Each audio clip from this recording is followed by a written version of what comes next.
Yeah, look, I think they've got enough quality to edge Brest in this one, but Brest have always shown that no matter how many times they are pressed and pegged back, they will never fall. Vinicius thrives in chaos. Exactly. Where there's chaos, game no more like there's pressure. And that is where Vinicius wants to throw his hands to the fans, and he's an athlete. He's a demon when it comes to that kind of football.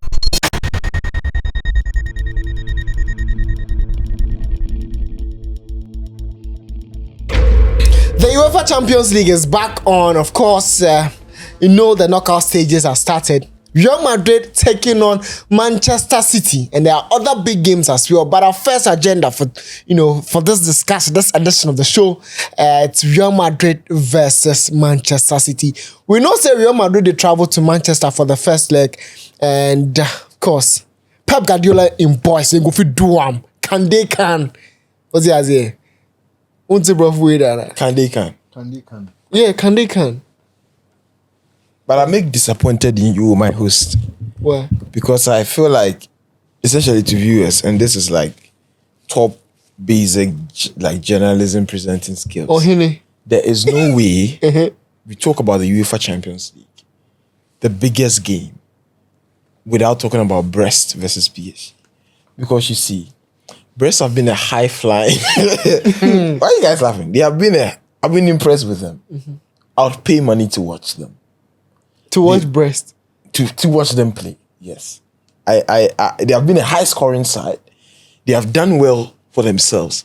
Even after they lost one of their key players, Brazier, Brest have not fallen.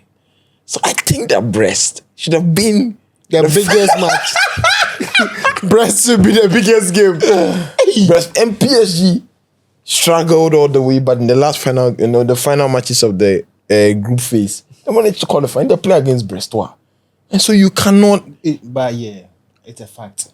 I think if PSG gets everything on point, they can press Brest. When they press them high. Press Brest in their own halves. But you think Brest will be tough enough to handle the pressing of PSG? Yes, I think PSG has... PSG, they have two solid wingers.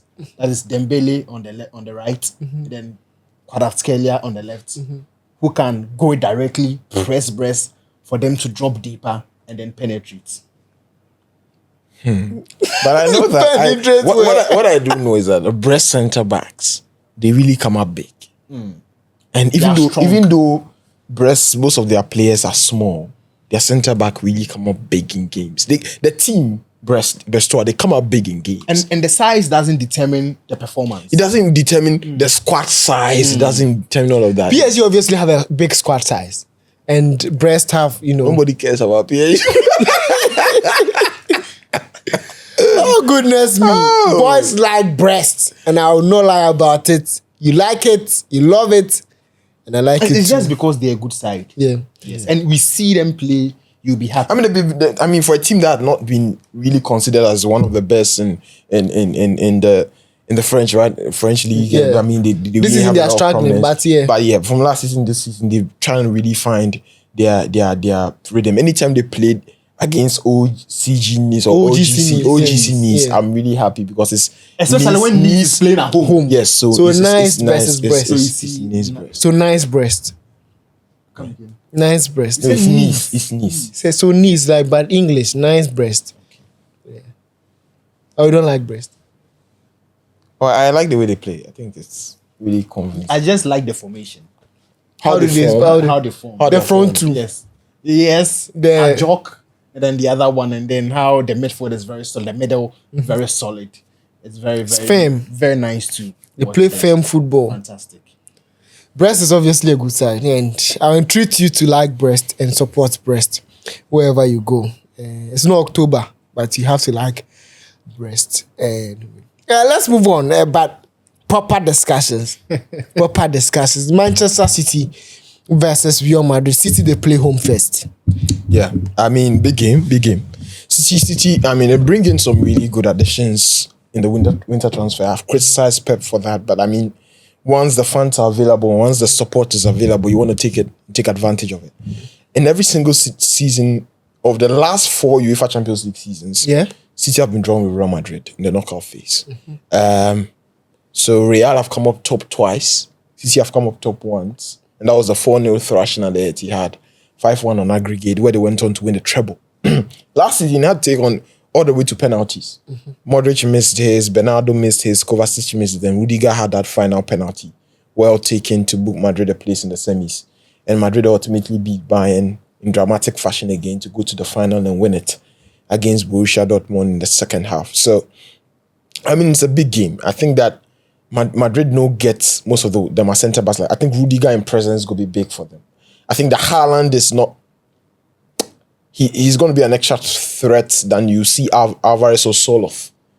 What the kind of threat Alvarez or Soloth go pose to the Madrid defense is not as much as what Haaland will do. I think that Jeremy Doku and the likes of Savinho and the likes of Marmoush have got what it takes to trouble this Madrid backline. But the good news for Madrid is that the skipper, Lucas Vasquez, the right back, who's most of the time Modric isn't starting as the captain. He's injured for 2 to 3 weeks. And it's good news for Madrid. Why? Because if he was available, you start at right back. And then Savinho or Doku would cook him. But then now, because he's injured, Valverde go play right back.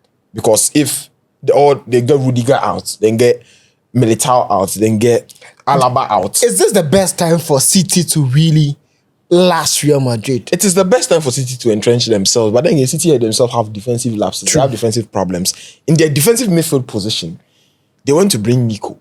I watched him in the FA Cup game, but before the injury, I think he was flicking some balls over like Rodri's, giving them enough control. It was great.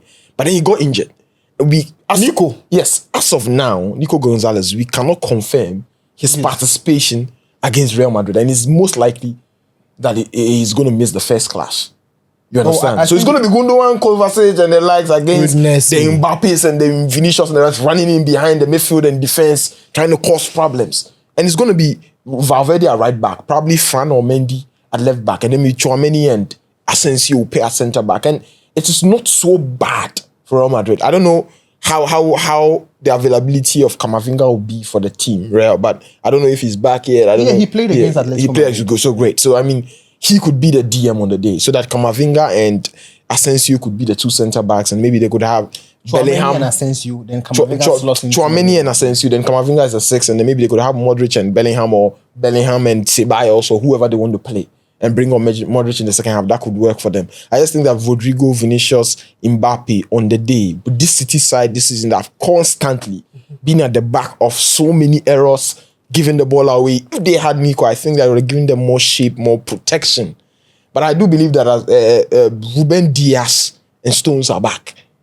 Reports indicate that they're back. Yeah. Been back for a while now, over the last few days. Yes, Diaz played against Leyton Orient. Yes. But he was substituted in the first half. Just after the half. Did he pick up an injury? No injury. So that I think maybe it was a doubt, maybe a little bit, and they wanted to save him for the game. Well, probably. But I think the team news right before the game will show. So I think that Ruben Diaz has always come up clutch against Real Madrid, even when Man City have lost.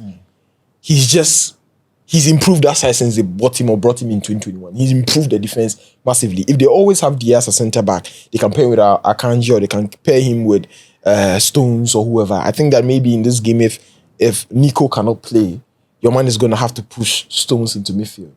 He's going to have to play Stones as an 8 to protect Kovacic. And he's going to have to play Kovacic as a 6. Have a defender who can play as a midfielder.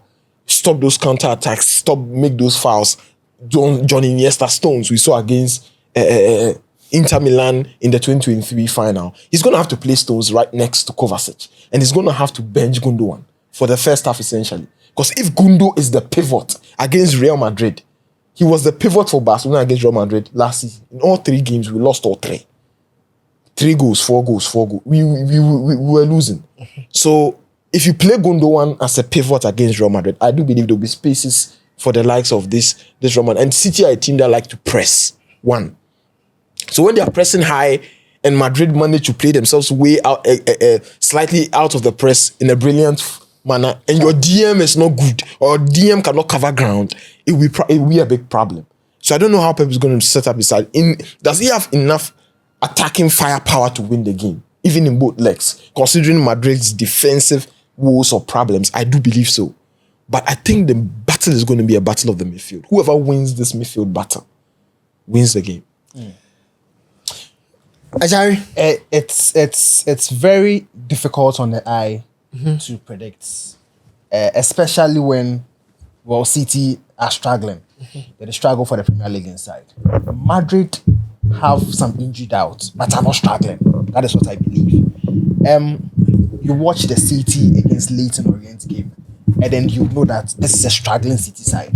Because in previous season, about the last 2, 3, 4, 5 seasons, under same coach Pep Guardiola, you see City play in the league, the cup matches, Carabao, the FA Cup, with second string side, and then you see City possess, dominate the game from the first to the 90th minute. So Pep is like I don't know. But against Leyton Orient, yes, it was away from home, but it wasn't good. It didn't look good at all for City. And you watch the goal they conceded in the first half. It came through Nico. So Nico had the ball, he was passing, and then some say it's a foul ball, but I felt he lost the ball easily. And then they had to slot in the ball, and then the guy whipped one goal from Ortega. Now, against Madrid, if you watch City against Arsenal, if you watch City against Chelsea, if you watch Chelsea against Brighton, the reason Chelsea lost to City, it was because Chelsea's wingers were lazy. okay. Sancho was lazy. Neto was lazy. why Chelsea lost to City. When Chelsea lost to City, I don't think they were lazy. I think it's because of how Pep set up his side. No, I'll show you why. They were lazy. Because I watched Chelsea against Brighton too. And I'll tell you, they put up the same performance. The Chelsea we saw way back at the start of the season, the middle part of the season, it's not the same Chelsea we see now. They lack something. And that is when I'll tell you, with the back four of City, yes, we saw Diaz come back into the team. Obviously, the best defender City has in their setup. And when City went on about 9, 10, 11, 12 games, winning about 1 or 2, never kept a clean sheet. The last time they had kept a clean sheet was when Diaz was playing. So this is a very good news for City.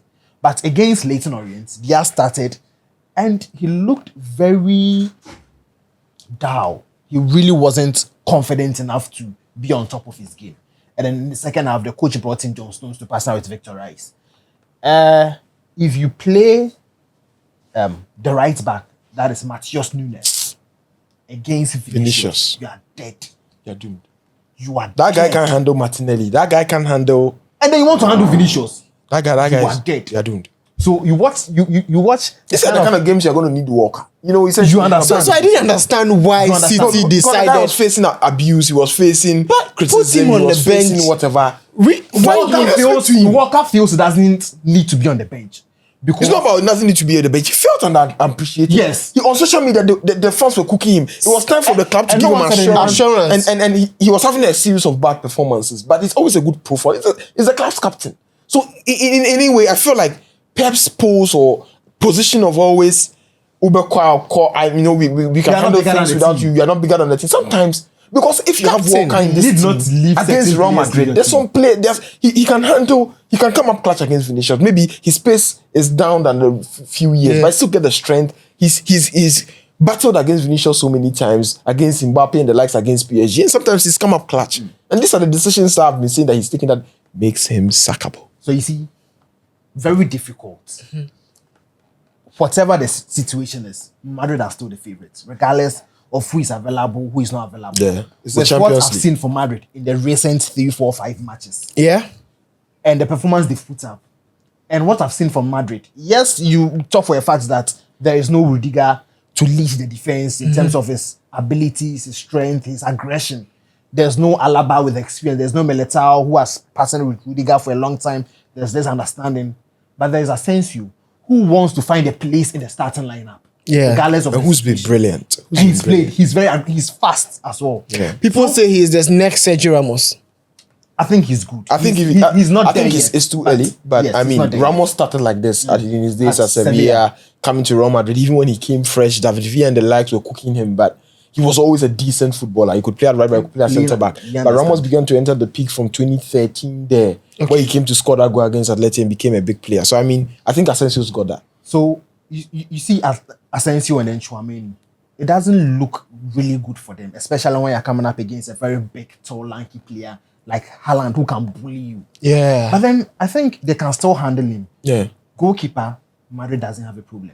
With what I saw from Fran Garcia against Atletico Madrid, if he puts up a very similar performance, I know the coach is definitely going to very attacking fullback. Yeah. And he's strong. He's all over the place. Very he covers quick, the ground.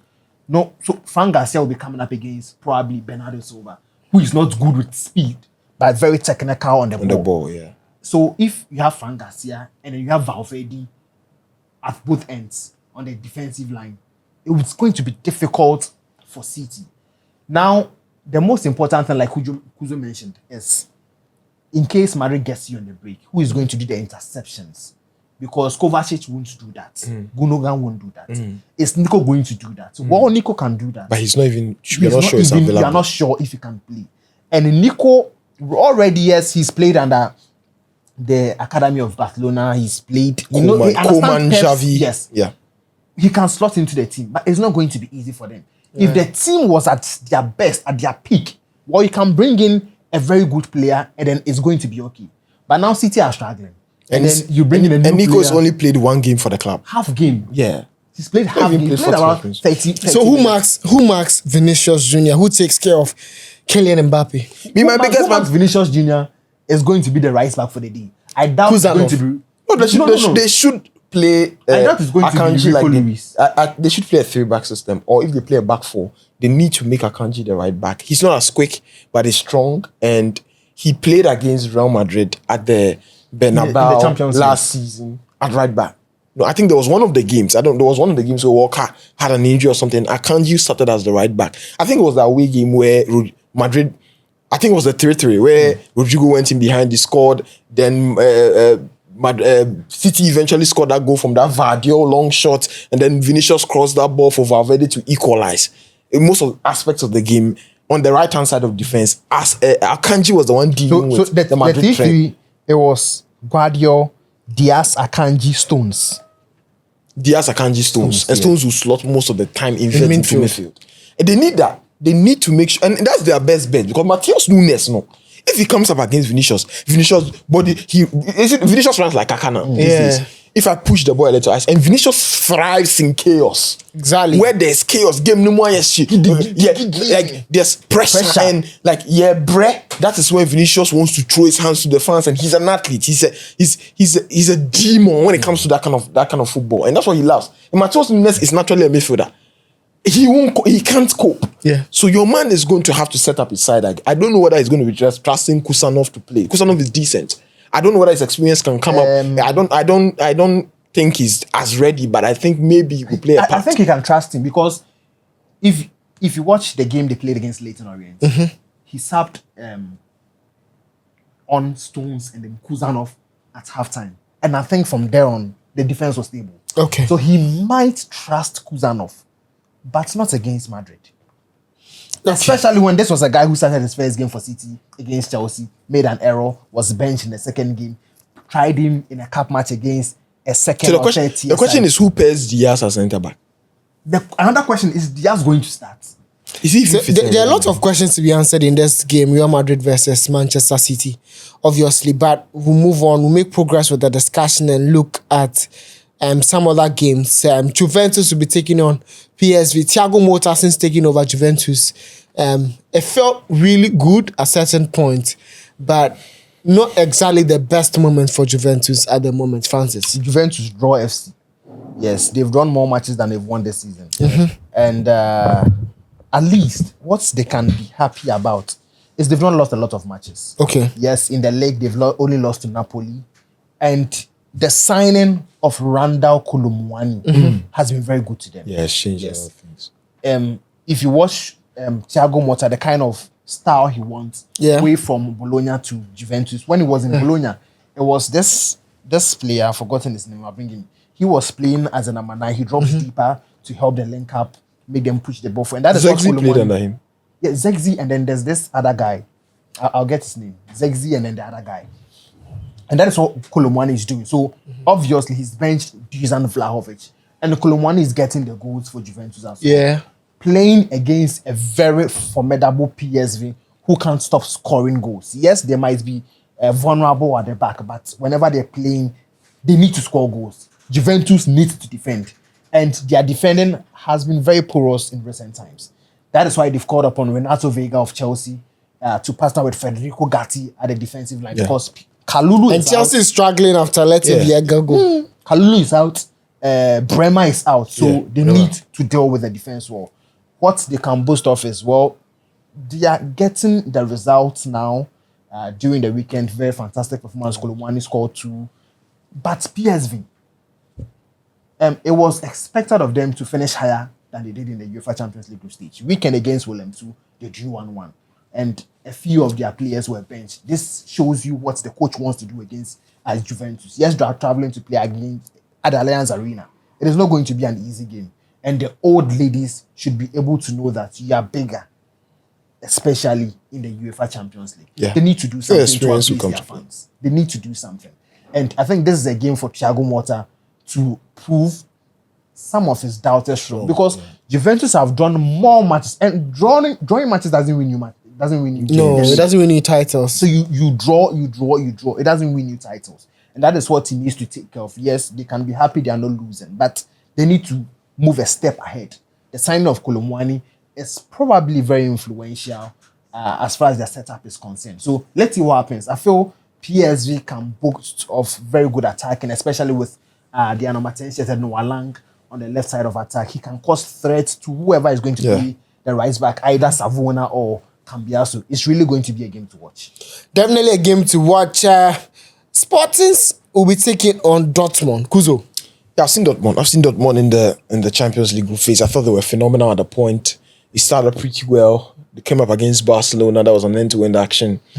Barca won 3-2 away from home at a place where Dortmund had not lost for a very long time. And I think they've got Schlotterbeck, they've got some really, really good players in their side. I just feel like this African striker, Guirassy, and some other key players. Serhou Guirassy. Yeah, I think they've lost. One of the African top scorers last season has been lost to Aston Villa, but I still think that they've got Brandt and some couple of players that... And they've brought in Kani. Yeah.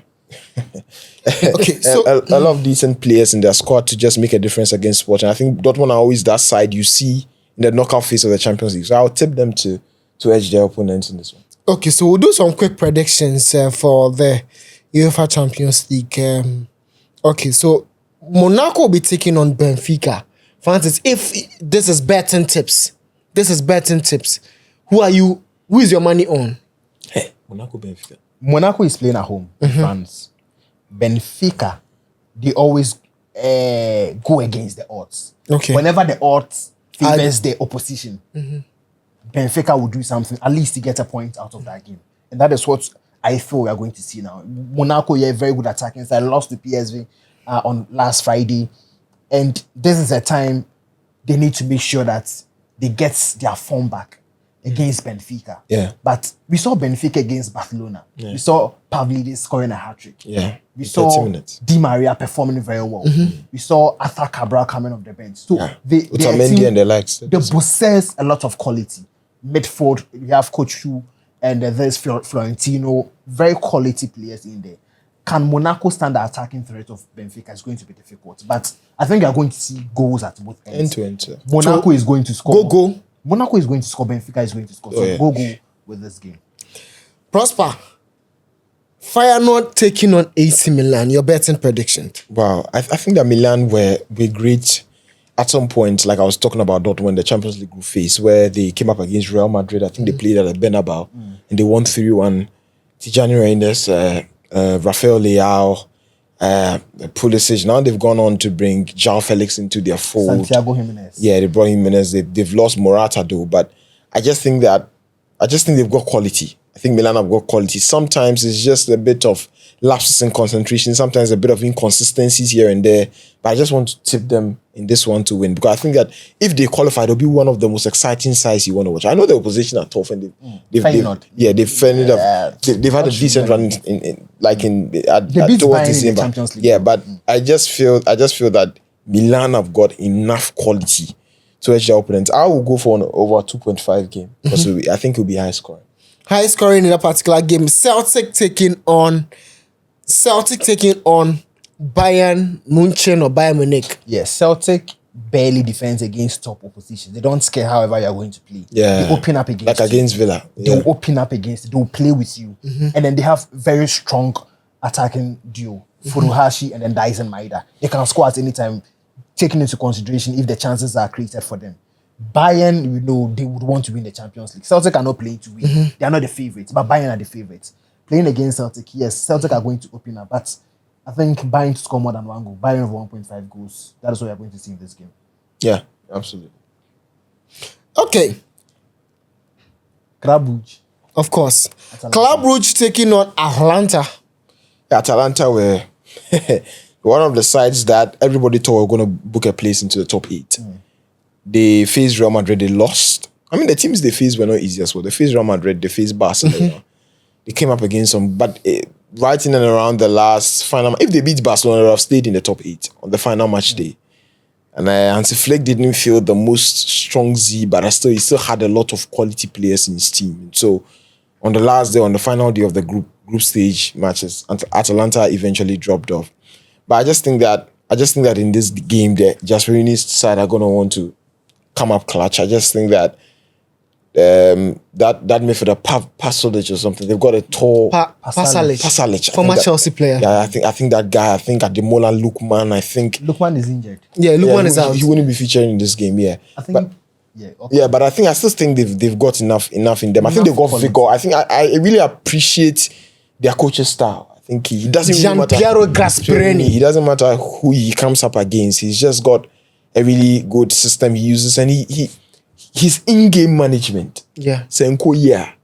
He knows what he's supposed to do to tweak it. I think that Atlanta need to qualify so that if this Champions League new phase or new system we are seeing is going to be entertaining, these are the teams you want to qualify. Dortmund need to qualify. Bayern need to qualify. Milan need to qualify. Atlanta need to qualify. All the big boys. So that in the round of 16, everybody's come up against a big clash. I'll be particularly interested though, like I said earlier, in Brest PSG. Okay. Yeah. Atalanta, a touch on Atalanta. You see, there was a time in the Italian Serie A where Atalanta were the informed side. They went about 6, 7, 8, 10 matches without losing a game until they lost against Napoli. And then they were winless in the last 3 La Liga matches until they won last weekend. Serie A matches. Serie A match, 5-0 against Hellas Verona. One player that's people haven't really talked about is Ederson, the midfielder. Yeah. Oh, that guy's fantastic. Fantastic. And he could fit into the City system very well. But then let's talk about Retegui. I thought he's going to score in this game. Yes. Yeah. Matteo Retegui. He's one of the best finishers you see in the modern game. With his left, with his right, with his head. And he's very young. So he fits perfectly into Gasperini's system. So let's watch what Retegui has to give, especially when Lookman is out of the game. So they will be dependent on take some responsibility. Retegui and then Charles De Ketelari. Yeah. They need to do something for that. Against Club Brugge. And it's going to be very tough. But Atlanta obviously are going to have more of the possession, create more of the chances, especially with Samajic playing the attacking role for them, the attacking midfield role. He's going to create more chances. Then I thought they are going to get a goal. But your prediction? Club Brugge should... Okay, Club Brugge can score because I've seen them drawing matches in the Belgian league and then scoring some vital goals in the Champions League. Yeah. So with attacking threat, I think they'll score a goal, but don't Hans qualify. Van Aken, Ferran Jukla, I feel they can cause a threat against Atalanta's defense. So both teams to score. Ferran Jukla both teams to score. Kuzo, quick one. Brest is playing in Paris, playing against Paris Saint-Germain. They're playing at home. Or? They are playing at home. Yeah. Brestois. Just your prediction. Just my prediction. Yeah. No analysis. My Brest fans also just your prediction. You didn't PSG Brest get issue. Also. But I think that Brest have been convincing, like insane. They've convinced you. Yeah. They've been convincing. But I've been particularly concerned about PSG's woes at the beginning of the season. But towards the end of the Champions League group phase, they came up clutch. They really showed a very good impression. They won 3 consecutive. They went out to Stuttgart. They won. Dembele, hat-trick. I mean, he was having the goal contributions in and out. I mean, he's top scorer of the league. Yeah, and I think he's on the final run. They've got a lot. Dembele goals. No. And I think that because of Lamine Yamal, because of Ansu Fati, because of Pedri, because of Jude Bellingham being 20 years old, going to Real Madrid, being player of the season in La Liga, finishing the top 3 in the Ballon d'Or, we've got a big expectancy on young footballers. Exactly. That if you are 17, 18, 19, 20 years old and you're not a wonder kid, you won't make it in life. But before, if you're a footballer, you're a winger, and you started entering your peak at 26, 27, it's completely normal. Yeah. I mean, Dembele joined Barcelona. The young players who come into the system, 22, 23, that is when you consider them to be young. But now, 17, these days, 16. Yeah, these days, Gavi is 20 or 21 years old at Barca and is like a Barca legend or something. Bro, the boy, he was a teenager. Lamine Yamal is 17 years old. You understand? Dembele is now approaching 26, 27. This guy's not even 30 years old. He's not even anywhere near his peak as a footballer. But come up against constant criticism. I think that Enrique has managed to find the rhythm. I think they brought in Kvaratskhelia. They've brought in some good players. I think that João Neves. I think that Vitinha. PSG in midfield. They've really played some good football. They've extended contracts as well for Hakimi and some other good players. Nuno Mendes. I think that, I think they've got enough quality to edge Brest in this one. But Brest have always shown that no matter how many times they are pressed and pegged back, they will never fall. Come out. Yeah. Brest one advantage. Brest in the last 30 matches haven't won against PSG. That's 13 or 30. 3-0. They haven't won against PSG.